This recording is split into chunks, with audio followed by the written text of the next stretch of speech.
بسم اللہ الرحمن الرحیم الحمد للہ وکفا وسلام علی عبادہ الذین اصطفى اما بعد۔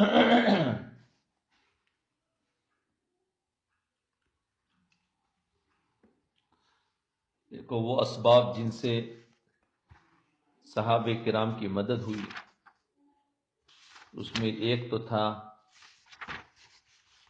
کہ ہم نے اسلام کو ناگواریوں اور سختیوں کو لے کر اترا ہے۔ اسلام ناگواریوں اور سختیوں کو لے کر اترا ہے، یعنی ناگواریاں اور سختیاں برداشت کرنے سے اسلام کو ترقی ملتی ہے۔ اگر اپنے اندر دین کو زندہ کرنا چاہتے ہیں تو ناگواریاں اور سختیاں برداشت کرنی ہوگی،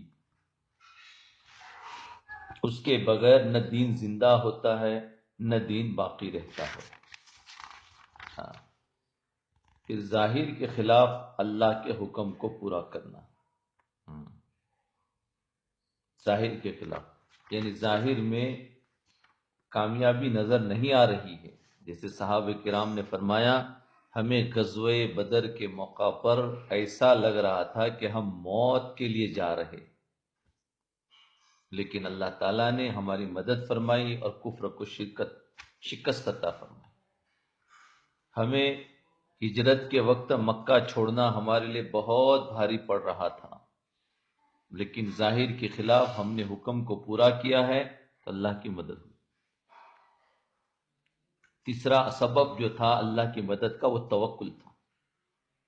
ہاں، کہ باطل والوں کو جھوٹا سمجھنا، جیسے آج کا باطل جو خبریں دیتا ہے اور واٹس ایپ پر جو خبریں آتی ہے، ان خبروں کو جھٹلاؤ اور اللہ جو چاہے گا وہ کرے گا، یہ زبان سے کہے، اس کو جھٹلانا ہے اور اللہ پر بھروسہ کرنا ہے کہ ان کی خبروں سے کچھ نہیں ہوگا، اللہ جو چاہیں گے وہ کریں گے۔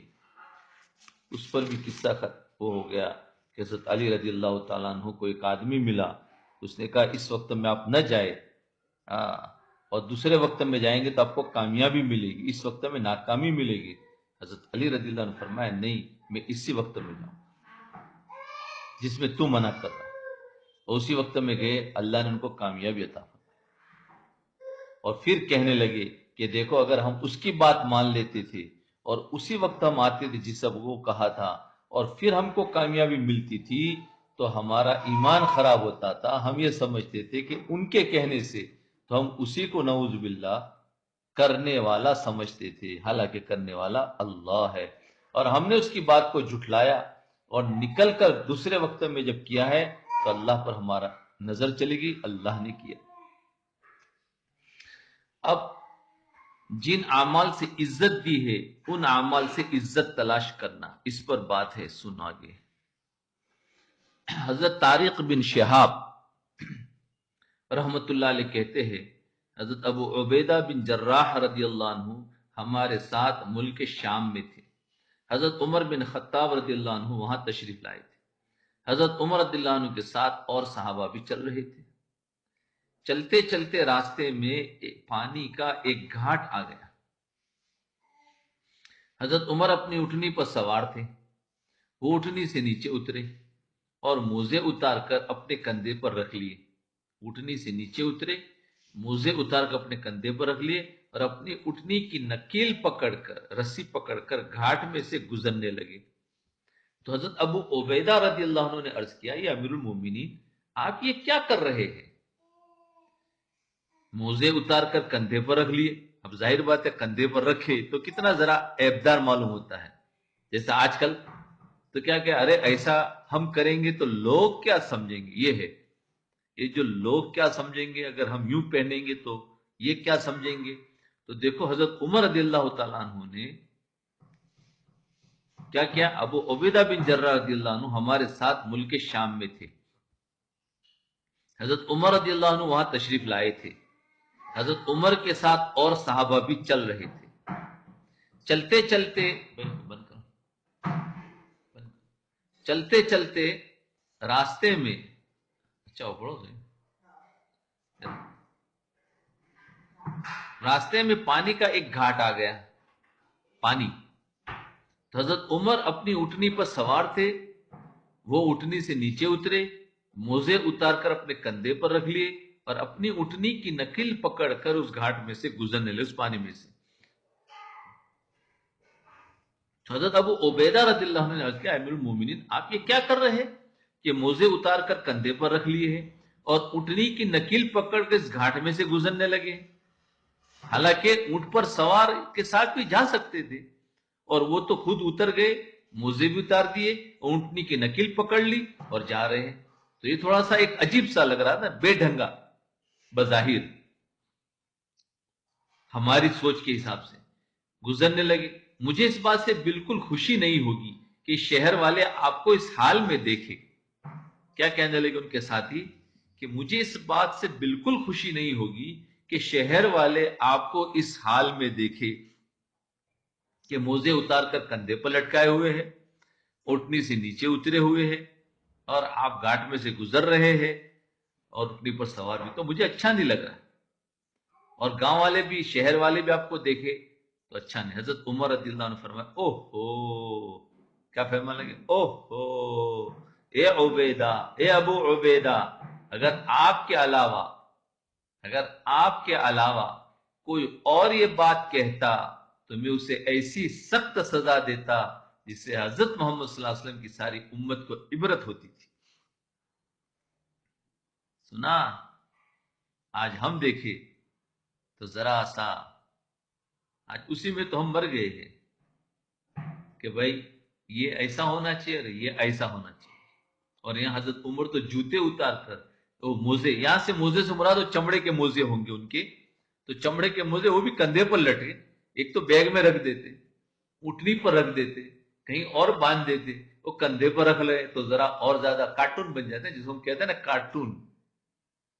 لیکن یہ بڑے تھے، کہتے ہیں نا جن اعمال سے اللہ نے عزت دی ہے انہی اعمال میں عزت کو تلاش کرو. عزت ہم تلاش کرتے ہیں ذرا کپڑے ڈھنگ کے اور ذرا یہ ڈھنگ کا اور وہ ڈھنگ کا تو صحیح ہے، لیکن ہم ذرا اور زیادہ آگے نکل جاتے ہیں. سلیقے کا تو شریعت نے حکم دیا ہے، لیکن عزت اس میں نہیں ہے، عزت تو اعمال میں ہے. یاد رکھنا.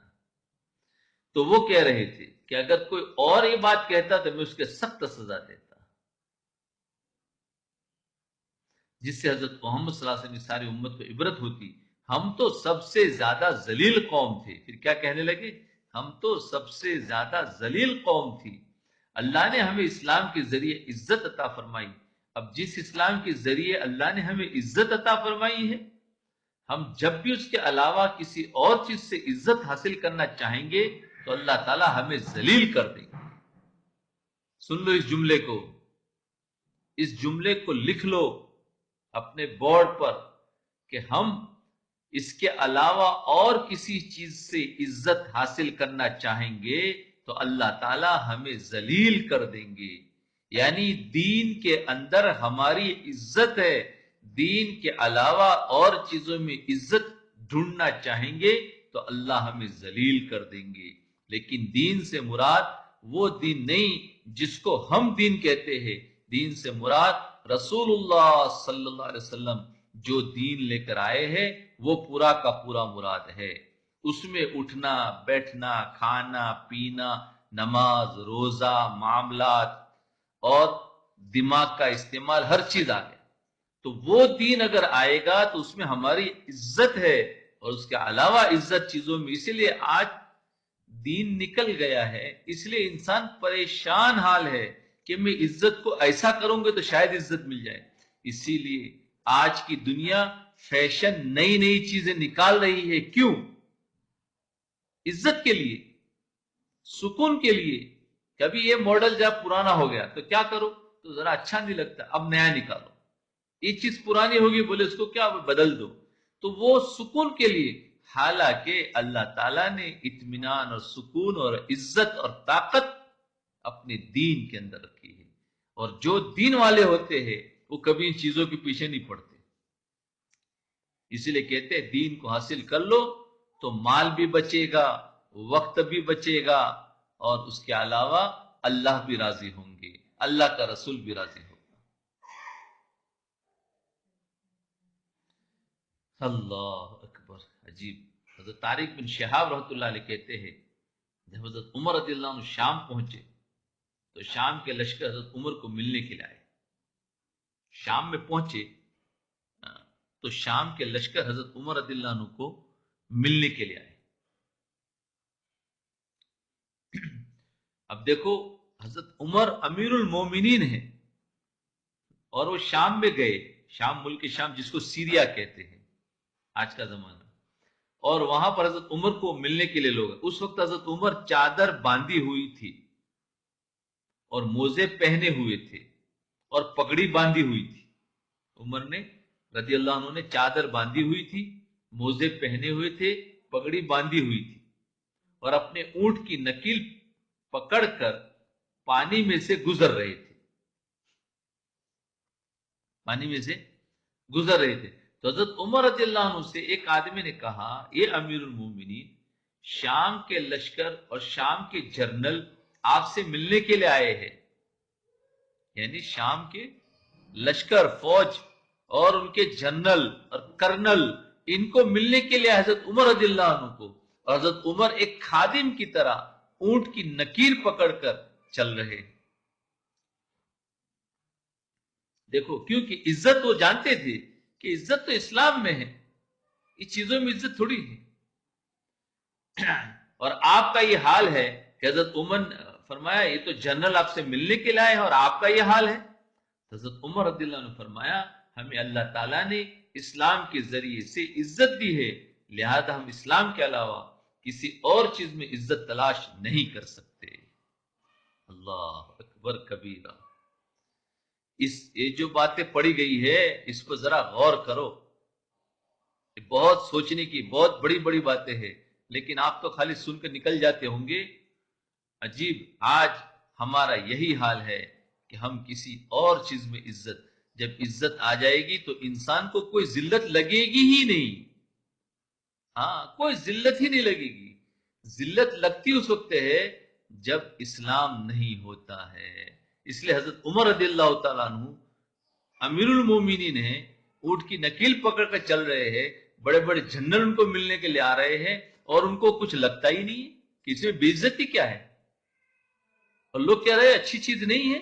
تو فرمایا نہیں نہیں، ہمیں تو اسلام سے عزت ملی ہے، مسلمان ہیں، اعمال پر چل رہے ہیں، نبی کے طریقے پر چل رہے، اب نکیر پکڑ کے چلیں گے تو کیا ہو جائے گا؟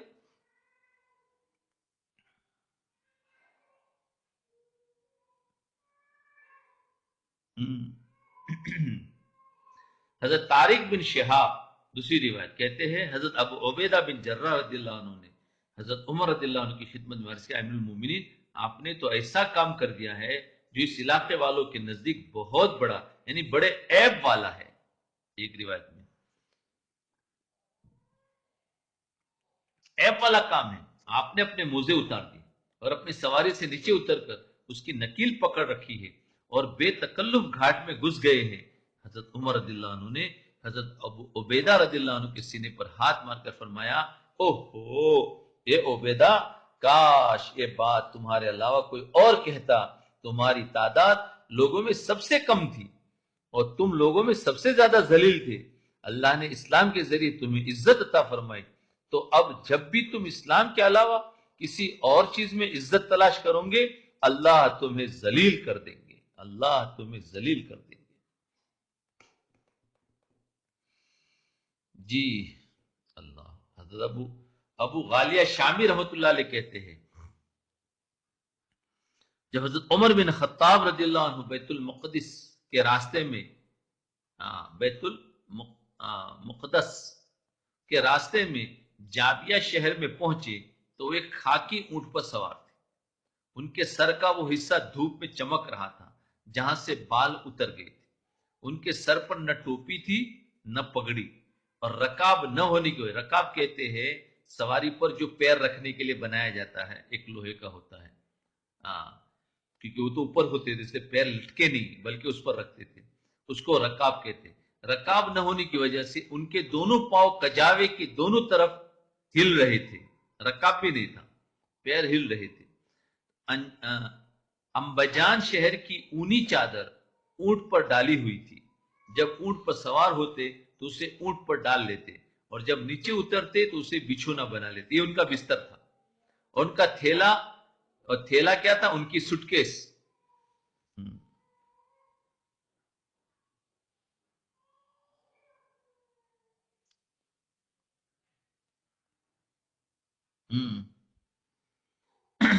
ان کا تھیلا، یعنی جیسے آج ہمارے پاس سٹکیس ہوتی ہے نا، بیگ، وہ بھی کتنی شاندار. اب ان کا دیکھو، ان کی بیگ کیا تھی؟ ان کا تھیلا ایک دھاری دار چادر تھی جس میں کھجور کی چھال بھری ہوئی تھی. جب سوار ہوتے تو اسے تھیلا بنا لیتے اور جب سواری سے اترتے تو اسے تکیا بنا لیتے. سبحان اللہ، 2 in 1. تکیا بھی بن جاتا، بیگ بھی بن جاتی تھی. تکیا. اور انہوں نے دھاری دار کھدر کا کرتا پہنا ہوا تھا. کرتا بھی کیسا؟ کھدر کا، موٹا، رف، ہمارے جیسا سلکی نہیں. وہ کرتا پہنا ہوا تھا. اور کون ہے؟ امیر المومنین ہے. کہاں جا رہے؟ بیت المقدس فتح کرنے کے لیے جا رہے. اور ان کا حال یہ ہے، تھیلا بنا ہوا تھا، دھاری دار کھدر کا کرتا پہنا ہوا تھا جس کا ایک پہلو پھٹا ہوا تھا، وہ بھی پھٹا ہوا تھا. حضرت عمر رضی اللہ عنہ نے فرمایا، میرے پاس قوم کے سردار کو بلا کر لاؤ. یہ حال ہے، حلیہ یہ ہے. اور کیا کہہ رہے؟ قوم کے سردار کو بلا کر لاؤ. لوگ وہاں کے پادریوں کے سردار کو بلا کر لائے. پادری. حضرت عمر رضی اللہ عنہ نے فرمایا، میرے اس کرتے کو سی کر ذرا دھو دو. اتنی دیر کے لیے کوئی کپڑا یا کرتا عاریتن دے دو. دیکھو بڑے بڑے سردار آئے ہوئے اور کیا کہہ رہے ہیں ان کے سامنے؟ کہا دیکھو میرا ایک کرتا ہے نا، ذرا دھو دو، اور میرے پاس ابھی دوسرا کرتا نہیں ہے تو کوئی مجھے کرائے کا دے دو، عاریتن، رینٹ پر دے دو تھوڑی دیر کے لیے. اتنی دیر کے لیے کوئی کپڑا یا کرتا عاریتن دے دو. وہ پادری بیٹھے ہوئے. تو انہوں نے کتان کا کپڑا، یعنی قیمتی کپڑا ہوتا ہے، کتان کپڑے کا کرتا لے آیا پادری. حضرت عمر نے پوچھا یہ کون سا کپڑا ہے؟ دیکھو اس میں شرم نہیں. آج تو ہم شرم کے بارے پوچھتے بھی نہیں ہیں، کہتے پتہ نہیں یہ کیا سمجھیں گے. بولے جانتے بھی نہیں اس کو. یعنی ہمارے اندر تھوڑی شرم محسوس ہوتی ہے کہ اس کو پوچھنے جائیں گے تو وہ کہیں گے کہ یار سامنے والا کہے گا تو میری انسلٹ ہو جائے گی، میں نیچا بن جاؤں گا. تو انسان خاموش رہتا ہے. حضرت عمر کے سامنے جب کتان کا نیا کپڑا آیا ہے، وہ نہیں جانتے ہیں اور وہ ان کے سردار سے پوچھ رہے، وہ بھی تو سردار کیا سمجھیں گے؟ امیر المومنین ایسے ہیں، کچھ بھی نہیں جانتے. تو ان سے پوچھ رہے ہیں کہ بھائی یہ کون سا کپڑا ہے؟ تو لوگوں نے بتایا یہ کتان ہے. حضرت عمر رضی اللہ عنہ نے پوچھا کتان کپڑا کیا کیا ہوتا ہے؟ دیکھو سوال کر رہے، دیکھو اس میں کوئی اپنی انسلٹ نہیں سمجھ رہے، بے عزتی نہیں سمجھ رہے. کیونکہ انہوں نے جان لیا تھا کہ عزت تو ہماری اسلام میں ہے. اس سوال کرنے نہ کرنے سے ہماری کیا عزت اتر جائے گی؟ اچھا، تو لوگوں نے اس کپڑے کی تفصیل بتائی، فضیلت بتائی. تو حضرت عمر رضی اللہ عنہ نے اپنا کرتا اتار کر اسے دیا اور اس نے یعنی اب دھونے کے لیے دیا اور اس نے اس میں پیون بھی لگایا. پیون سمجھ گئے نا؟ اور دھو کر لے آیا. حضرت عمر رضی اللہ عنہ نے ان کا جو کرتا پہن رکھا تھا پھر وہ اتار دیا اور انہیں دے دیا اور اپنا کرتا پہن لیا. تو اس پادری نے حضرت عمر رضی اللہ عنہ سے کہا، آپ عربوں کے بادشاہ ہیں، ہمارے اس علاقے میں اونٹ کی سواری بھی ٹھیک نہیں ہے. یہ کرتا تو دور کی بات ہے، آپ اونٹ پر سوار ہے یہ بھی ٹھیک نہیں ہے، اور نہ آپ کا یہ کرتا ٹھیک ہے. اور کیا کہہ رہے ہیں کہ آپ تو عرب کے بادشاہ ہیں، تو اس لیے اگر آپ کسی اور اچھے کپڑے کا کرتا پہن لیں اور ترکی گھوڑے کی سواری کر لیں، اس سے رومیوں کی نگاہ میں آپ کی قدر و منزلت بڑھ جائے گی. آپ اگر تھوڑا ایسا کریں گے نا تو پھر کیا ہوگا کہ آپ کی قدر و منزلت بڑھ جائے گی، آپ کی عزت بڑھ جائے گی. دیکھو لوگ کیا کہہ رہے ہیں، آج کا باطل بھی ایسا ہی کہہ رہا ہے، آپ تھوڑا یوں کرو گے تو ہم بھی اس میں چلے جاتے ہیں. ارے دین لے لو، دین نبی کے طریقے لے لو. بند کرو، نبی کے طریقے لے لو، اس میں عزت ہے. تو اب دیکھو وہ پادری ان کو کہہ رہے کہ آپ ذرا ایسا کر لو. حضرت عمر رضی اللہ عنہ نے فرمایا ہم لوگوں کو اللہ نے اسلام کے ذریعے عزت عطا فرمائی ہے، لہذا اللہ کے دین کے علاوہ کسی اور کا ہم سوچ بھی نہیں سکتے. دیکھا کیا جواب ہے. اللہ کے دین کے علاوہ کسی اور کا کچھ سوچ بھی نہیں سکتے. اس کے بعد ان کی خدمت میں ایک ترکی گھوڑا لایا گیا. جب لوگوں نے کہا تو لایا گیا ترکی گھوڑا، اور اس پر کاٹھی اور کجاوے کے بغیر ہی ایک موٹی چادر ڈال دی گئی اور اس پر سوار ہوئے اور وہ گھوڑا اکڑ کر چلنے لگا. تو حضرت عمر رضی اللہ عنہ نے فرمایا اسے روکو، اسے روکو، کیونکہ یہ شیطان کی طرح چل رہا ہے. دیکھا وہ گھوڑا ذرا اکڑ کے چلنے لگا، مرسیڈیز گاڑی آ گئی تو کوئی ہے کہ بھائی اس کو روکو روکو روکو، میری کھٹارا گاڑی لاؤ بھائی پرانے ماڈل کی، وہی ٹھیک تھی. ہاں اللہ اکبر، بس کو روکو، یہ تو شیطان کی طرح چل رہا ہے. اس سے پہلے میں نے لوگوں کو شیطان پر سوار ہوتے ہوئے کبھی نہیں دیکھا تھا. پھر ان کا اونٹ لایا گیا اور وہ گھوڑے سے اتر کر اسی پر سوار ہو گئے. کہا کہ تمہاری مرسیڈیز تم کو مبارک ہو، ہم کو نہیں چاہیے، ہمیں تو ہماری پرانی گاڑی. وہ اونٹ پر سوار ہو گئے. اونٹ پرانا ماڈل ہے نا. اللہ اکبر، ترکی گھوڑا. دیکھو عزت جس میں ہے اسی میں عزت ملے گی. آج ہم عزت دوسری چیزوں میں ڈھونڈ رہے ہیں. اللہ کے واسطے اس بات کو سمجھو، اس بات کو سمجھو. عزت ہم کپڑوں میں ڈھونڈ رہے، مکانوں میں ڈھونڈ رہے، جاب اور شاپ میں ڈھونڈ رہے. ارے عزت تو اللہ کے دین میں ہے.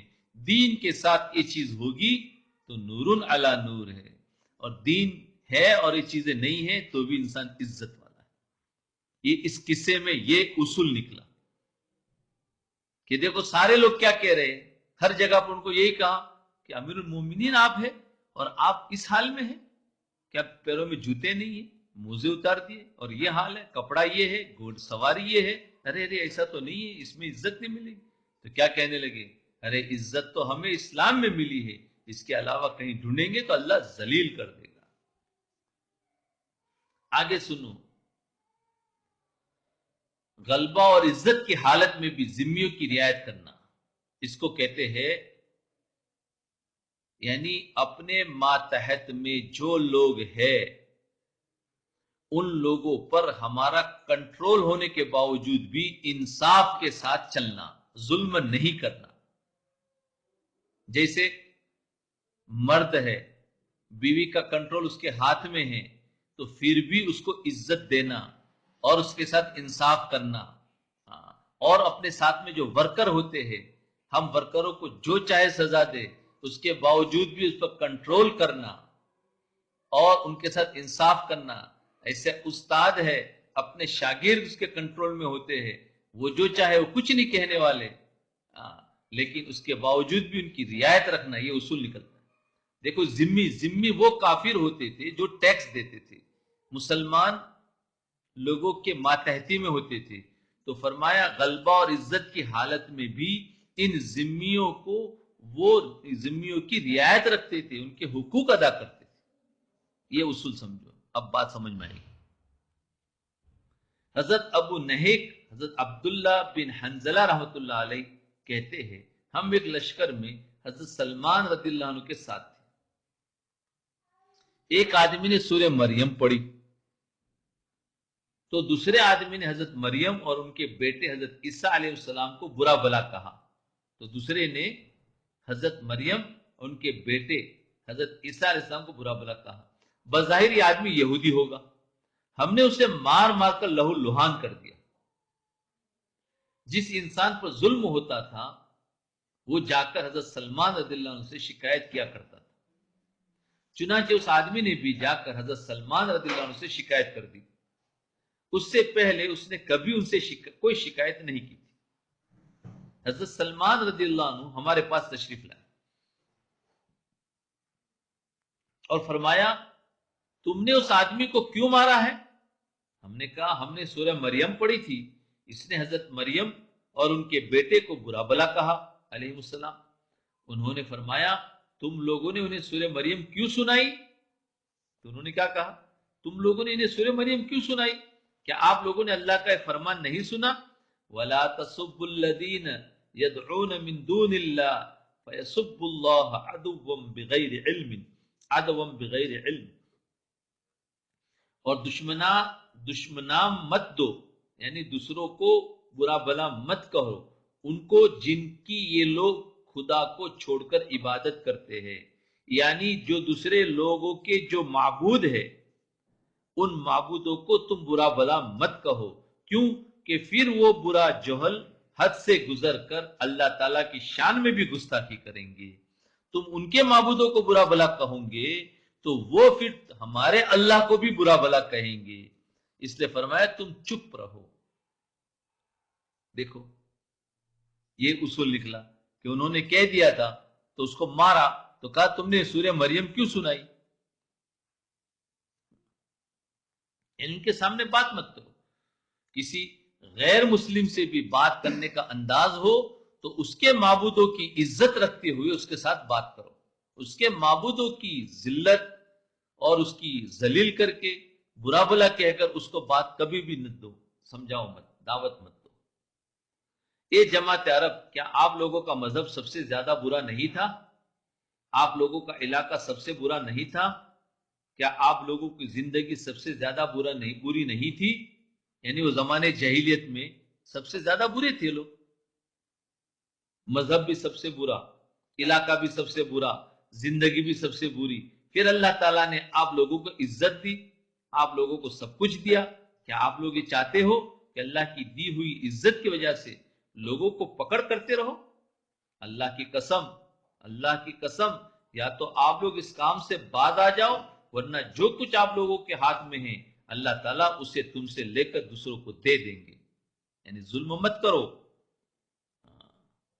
پھر حضرت سلمان رضی اللہ عنہ سکھانے لگے، فرمایا مغرب اور عشاء کے درمیان نوافل پڑھا کر، کیونکہ نوافل میں بہت سا قرآن پڑھ لینے کی وجہ سے تمہارے روز کے قرآن پڑھنے کی مقررہ مقدار میں کمی ہو جائے گی، اور اس طرح رات کا شروع کا حصہ بیکار ہونے سے بچ جائے گا، کیونکہ جس کا رات کا شروع کا حصہ بیکار گزر جائے گا تو اس کا رات کا آخری حصہ یعنی تہجد کا وقت بھی بیکار گزرے گا۔ سبحان اللہ، سبحان اللہ، کیسی عجیب باتیں ہیں، عجیب بات۔ اللہ ہم سب کو یہ ساری باتیں سمجھا دے۔ اللہ ابھی سنو، جو لوگ اللہ تعالیٰ کے حکم چھوڑ دے ان کی بری حالت سے عبرت حاصل کرو۔ حضرت جبیر بن نفیر رضی اللہ عنہ فرماتے جب قبرص جزیرہ فتح ہوا، قبرص آئلینڈ فتح ہوا تو وہاں کے رہنے والے سارے غلام بنا لیے گئے اور انہیں مسلمانوں میں تقسیم کر دیا گیا۔ وہ ایک دوسرے کی جدائی پر رو رہے تھے۔ میں نے دیکھا کہ حضرت ابو درداء رضی اللہ عنہ اکیلے بیٹھے ہوئے رو رہے ہیں۔ میں نے پوچھا ابو درداء، آج تو اللہ نے اسلام اور اہل اسلام کو عزت عطا فرمائی، تو آپ کیوں رو رہے ہیں؟ فرمایا یہ جبیر تیرا بھلا ہو، اس مخلوق نے جب اللہ کے حکم کو چھوڑ دیا تو اللہ کے ہاں کتنی بے قیمت ہوگی۔ دیکھو وہ کس پر رو رہے ہیں کہ وہ جو غلام بنے ہیں ان پر رو رہے ہیں کہ انہوں نے اللہ کے حکم کو چھوڑا ہے تو دیکھو کتنے ذلیل ہوئے، بے قیمت ہو گئے۔ پہلے تو یہ زبردست اور غالب قوم تھی اور انہیں بادشاہت حاصل تھی، لیکن انہوں نے اللہ کا حکم چھوڑ دیا، تب ان کا برا حال ہو گیا ہے جو تم دیکھ رہے ہو۔ کیا ملا؟ یہ اصول ہے کہ دین کو چھوڑوں گے تو برا حال ہو جائے گا۔ جیسے یہ سارے بادشاہت والے ذلیل ہو کر غلام بن کر ان کے پاس آئے ہیں، جب دین کو حاصل کرو گے کوئی آنکھ اٹھا کر بھی نہیں دیکھ سکتا، یاد رکھنا۔ اے جبیر تیرا بھلا ہو۔ تو فرمایا لیکن انہوں نے اللہ کے حکم چھوڑ دیا تو ان کا برا حال جو تم دیکھ رہے۔ ابن جریر کی روایت میں اس کے بعد یہ بھی ہے کہ اب تو ان کا وہ برا حال ہو گیا جو تم دیکھ رہے ہو کہ ان پر اللہ نے غلامی مسلط کر دی، اور جب کسی قوم پر اللہ غلامی مسلط کر دے تو سمجھ لو کہ اللہ کو ان کی کوئی ضرورت نہیں، کیونکہ ان کی اللہ کے ہاں کوئی قیمت نہیں رہی۔ اللہ اللہ ہم سب کی حفاظت فرمائے، اللہ ہم سب کی حفاظت فرمائے، اللہ ہم سب کی حفاظت فرمائے۔ آج ہماری بس آج تک اللہ نے ہماری لاج رکھی ہے، ان باتوں کو سن کر اپنی زندگی کو، اپنی لائف کو چینج کرے، بدلنے کی کوشش کرے، ورنہ ایسے ہی ہوگا جیسے یہ قوم کیسی غلام بنی ہے۔ اللہ دوسروں کو عزت دے گا اور ہمیں غلام بنا دے گا تو ہم کیا کر سکتے تھے؟ نیت کو اللہ تعالیٰ کے لیے خالص کرنا اور آخرت کو مقصود بنانا۔ حضرت ابن ابی مریم رحمۃ اللہ علیہ کہتے ہیں حضرت عمر بن خطاب رضی اللہ عنہ حضرت معاذ بن جبل رضی اللہ عنہ کے پاس سے گزرے۔ عمر بن خطاب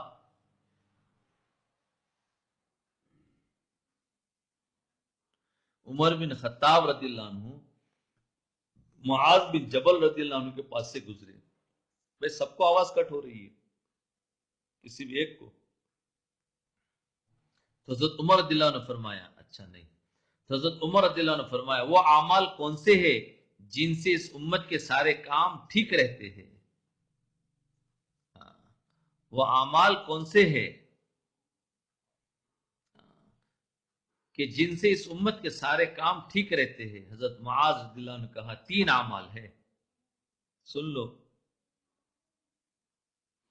3 اعمال ہے جس کی وجہ سے امت کے سارے کام ٹھیک رہتے ہیں۔ جی حضرت معاذ رضی اللہ عنہ نے کہا 3 اعمال، تینوں نجات دلانے والے ہیں۔ ایک اخلاص، سن لو، ایک اخلاص، اور اخلاص وہ عمل فطرت ہے جس پر اللہ نے لوگوں کو پیدا کیا ہے۔ دوسرا عمل نماز ہے اور وہ مذہب کا اہم شعبہ ہے، اور تیسرا عمل امیر کی اطاعت ہے اور اطاعت ہی بچاؤ کا سامان ہے۔ اللہ اکبر کبیرہ، کتنی بڑی بات بتا دے۔ حضرت عمر بن خطاب رضی اللہ عنہ حضرت معاذ بن جبل رضی اللہ عنہ کے پاس سے گزرے، تو حضرت عمر نے فرمایا وہ اعمال کون سے ہیں؟ حضرت عمر پوچھ رہے حضرت معاذ سے کہ وہ اعمال کون سے ہیں جس سے اس امت کے سارے کام ٹھیک رہتے ہیں؟ وہ اعمال کون سے ہیں؟ تو فرمایا معاذ رضی اللہ عنہ فرمایا 3 اعمال، تینوں نجات دلانے والے۔ ایک اخلاص، کہ اخلاص وہ عمل فطرت ہے، انسان کی فطرت اخلاص ہے جس پر اللہ نے لوگوں کو پیدا کیا۔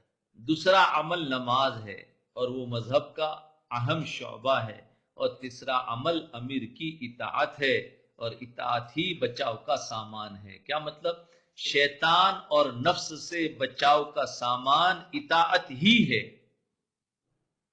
ورنہ شیطان اور نفس سے انسان بچ ہی نہیں سکتا، یہ اطاعت اس لیے ہے۔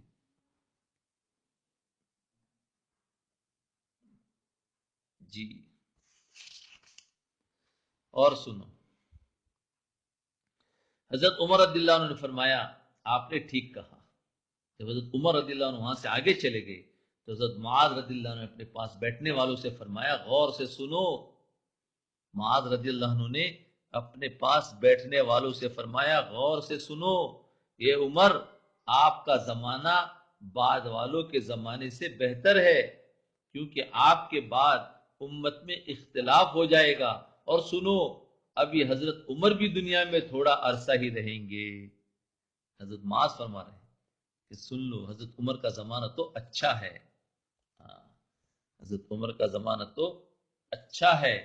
فرمایا اس کے بعد اور ایک بات بتائی، کہا کہ بہت تھوڑا عرصہ دنیا میں رہیں گے۔ عجیب چیز ہے۔ اور سنو حضرت ابو عبیدہ عنبری رحمۃ اللہ علیہ کہتے جب مسلمان مدائن فتح کر کے اس میں داخل ہوئے اور مال غنیمت جمع کرنے لگے تو ایک آدمی اپنے ساتھ ایک ڈبہ لایا اور لا کر مال غنیمت جمع کرنے والے ذمہ دار کو دے دیا۔ ایک ڈبہ لایا اور ڈبہ لا کر مال غنیمت جمع کرنے والے ساتھی کو دے دیا، ذمہ دار۔ اس ذمہ دار کے ساتھیوں نے کہا اس ڈبہ جیسا قیمتی سامان تو ہم نے کبھی دیکھا نہیں، کیونکہ اس میں بادشاہ نے سب سے زیادہ قیمتی ہیرے جواہرات رکھے ہوئے، دیکھو، اور اس کے پاس تھا، کوئی جانتا بھی نہیں تھا، وہ چھپا لیتا تو کون اس کو روک سکتا تھا، اور بہت زیادہ قیمتی جواہرات تھے رکھے ہوئے تھے، اور ہمارے پاس جتنا مال غنیمت آ چکا ہے اس سب کی قیمت اس کے برابر تو کیا اس کے قریب بھی نہیں ہو سکتی اس چھوٹے سے ڈبے میں، وہ اسی قیمتی چیز تھی۔ پھر ان لوگوں نے لانے والے سے پوچھا کیا آپ نے اس میں سے کچھ لیا ہے؟ اس نے کہا غور سے سنو، اللہ کی قسم اگر اللہ کا ڈر نہ ہوتا تو میں اسے آپ لوگوں کے پاس کبھی نہ لاتا۔ اس جواب سے وہ لوگ سمجھ گئے کہ آدمی بڑی شان والا ہے۔ انہوں نے پوچھا آپ کون ہیں؟ دیکھو، پوچھا آپ کون ہیں؟ فرمایا نہیں، اللہ کی قسم نہیں، اپنے بارے میں نہ تو آپ لوگوں کو بتاؤں گا، اچھا اپنے آپ کو بتا بھی نہیں رہے، چھپا رہے، میں اپنے آپ کو آپ لوگوں کو نہیں بتاؤں گا کیونکہ آپ لوگ میری تعریف کرنے لگ جائیں گے۔ اور آج تو اللہ اکبر، سب سے پہلے کہتا ہے یہ تو میں نے کیا ہے، یہ تو میں نے کیا ہے، حالانکہ کیا ہوگا کسی نے، اور اس نے تو خالی ایک انگلی لگائی ہوگی، اور پھر کیا کہتے ارے یہ تو میں نے کیا ہے، حالانکہ بیچارے نے کیا کسی اور نے، اور اس کی انگلی لگی تو نام اپنا لے لیا۔ اور یہ کیا کہہ رہے تھے؟ بولے تم میری تعریف کرنے لگ جاؤں گے اس لیے میں نہیں بتاؤں گا، جی میری تعریف کرنے لگ جائیں گے، اور نہ کسی اور کو بتاؤں گا کیونکہ پھر لوگ میری سچی جھوٹی تعریف کرنے لگ جائیں گے، بلکہ میں تو اللہ تعالیٰ کی تعریف بیان کرتا ہوں اور اس کے ثواب پر راضی ہوں۔ پھر وہ آدمی چلا گیا، تو لوگوں نے ایک آدمی اس کے پیچھے بھیجا، وہ آدمی اس کے پیچھے چلتے چلتے اس کے ساتھیوں کے پاس پہنچ گیا، پھر اس نے اس کے ساتھیوں سے اس کے بارے میں پوچھا تو حضرت عامر بن عبد قیس رحمت اللہ علیہ نکلے۔ دیکھا کتنا اپنے آپ کو چھپا رہے ہیں، اخلاص دیکھو کہ ایک تو ڈبیا اتنی قیمتی لے کر آئے ہیں کہ پورا مال غنیمت جو تھا اس کے مقابلے میں وہ کچھ بھی نہیں تھا۔ پھر ایک تو یہ اخلاص دیکھو، دوسرا وہ پوچھ رہے ہیں تم کون ہو تو اپنا نام بھی نہیں بتا رہے۔ ایک تو دینا ان کا اخلاص، دوسرا دینے کے اندر بھی اپنا نام نہ بتانے میں بھی اخلاص۔ اللہ ہمیں اسے اخلاص عطا فرمائے، اللہ ہمیں ایسا اخلاص عطا فرمائے۔ ہائے ہائے، ہم تو ابھی دین سے بہت دور ہے، ہم نے تو صرف نماز پڑھ لی اور کہتے ہم تو بہت بڑے دیندار بن گئے۔ ارے دھوکے میں مت آؤ، خالی نماز پڑھنے سے دیندار نہیں بنتے۔ کیا یہ اخلاص ہمارے پاس آیا ہے؟ کسی پر ذرا سا احسان کرتے ہیں تو اس کو 10 مرتبہ اس کو یاد دلاتے ہیں، ارے تجھے پتا ہے میں نے تیری فلاں جگہ پر مدد کی تھی، اور یہ تو میں نے کیا تھا، اور یہ تو میں نے یوں کیا، اور میری وجہ سے تیرا یہ فائدہ ہوا، لو۔ اور یہاں تو پوچھ رہے تو بھی نام نہیں بتا رہے۔ اللہ اکبر کبیرہ۔ حضرت محمد، حضرت طلحہ، حضرت محلب وغیرہ حضرات کہتے ہیں قادسیہ کی جنگ کے موقع پر حضرت سعد رضی اللہ عنہ نے فرمایا اللہ کی قسم یہ لشکر بڑا امانت دار ہے، اگر بدر والوں کو پہلے فضیلت نہ ملی ہوتی تو اللہ کی قسم میں کہتا اس لشکر کی بھی بدر والوں جیسی فضیلت ہے۔ بہت سی قوموں کو میں نے غور سے دیکھا، ان میں مالی غنیمت جمع کرنے کے بارے میں بہت سی کمزوریاں نظر آئی، لیکن میرے خیال میں اس لشکر والوں میں ایسی کوئی کمزوری نہیں، اور نہ میں نے ان کی کسی کمزوری کے بارے میں کسی سے کچھ سنا ہے، کیونکہ اخلاص پر ساری باتیں چل رہی تھی کہ نیت کو اللہ تعالیٰ کے لیے خالص کرنا اور آخرت کو مقصود بناؤ۔ دیکھو درس بھی سن رہے ہو تو اس درس کے اندر بھی نیت صرف اللہ کی رضا ہو، علم کا بڑھانا نہ ہو، اپنی اصلاح ہو، اللہ کی رضا ہو۔